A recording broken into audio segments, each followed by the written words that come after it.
Hundreds of new heavily redacted emails raise a lot of new questions into Hillary Clinton's email practices. Meanwhile, the Democratic frontrunner tries to divert attention with a release of her own. This is Special Report.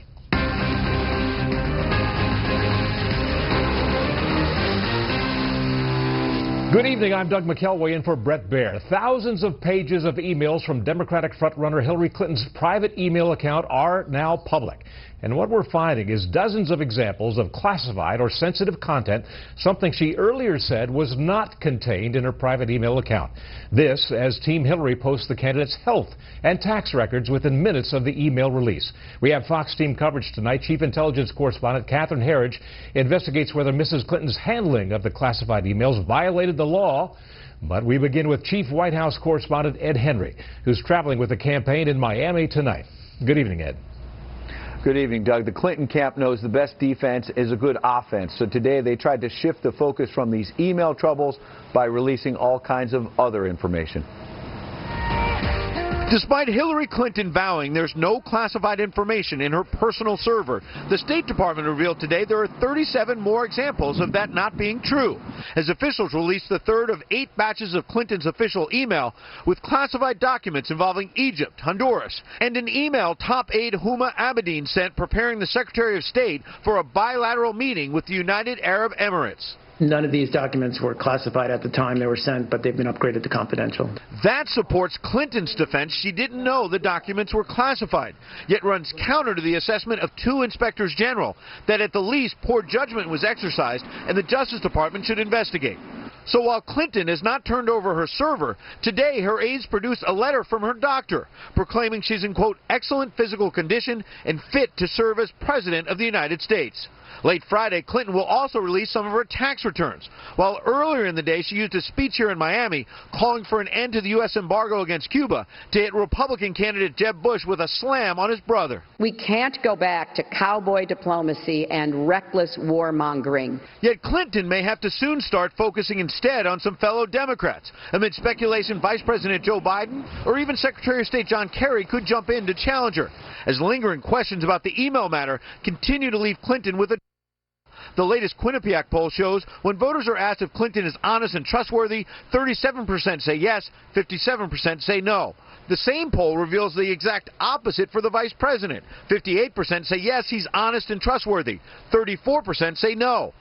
That may explain why, as Fox first reported, word spread quickly among Clinton insiders recently when a top Biden aide was spotted having breakfast with a big-time Democratic fundraiser, fueling suspicions the vice president may be gauging how to raise enough cash.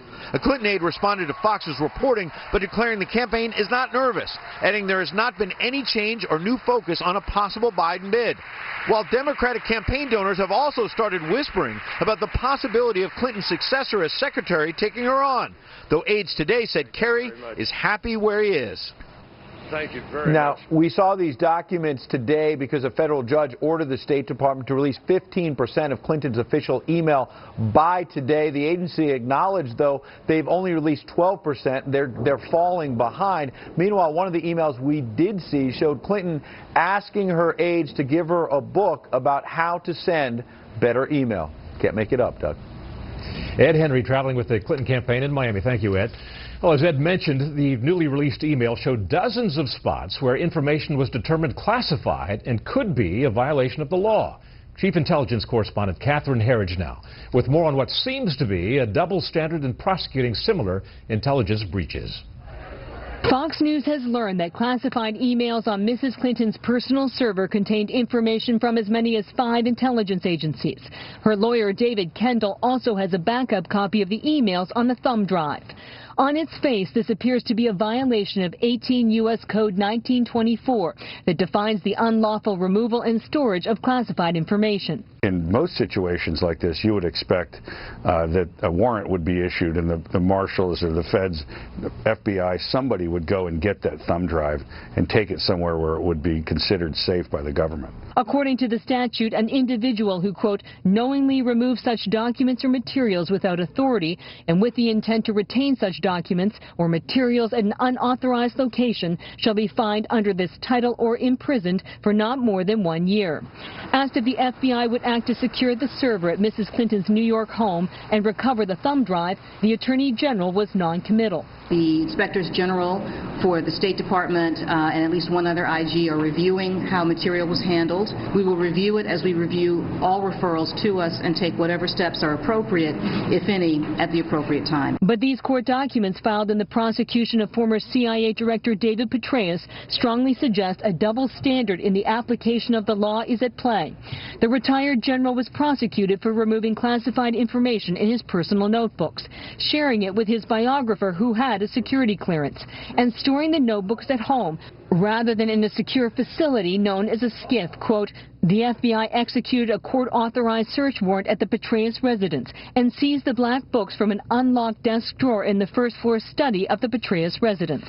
The crime of improperly storing classified information is actually a misdemeanor. What we don't know is what she did. Who was she emailing this information to? The White House and State Department spokesman insisted there are no similarities between the cases, even though Petraeus and Clinton both held classified information at home in an unsecured way. I'm just not going to speak, Lucas, to General Petraeus' case. It's just, it's apples and oranges. I wouldn't judge the decision that's being made about enforcing the law by the Department of Justice. A source close to the intelligence community's Inspector General says they are increasingly confident, based on conversations with senior FBI executives, that the server and the thumb drive will be physically secured or even recovered. Doug. Thank you, Catherine. You're welcome. And we'll have more on all this with the panel. Hillary Clinton not commenting on the latest email controversy today. Instead, she went on the attack, calling out Republican contender Jeb Bush over racial equality. Chief political correspondent Carl Cameron now with Clinton's claim and the response from GOP candidates.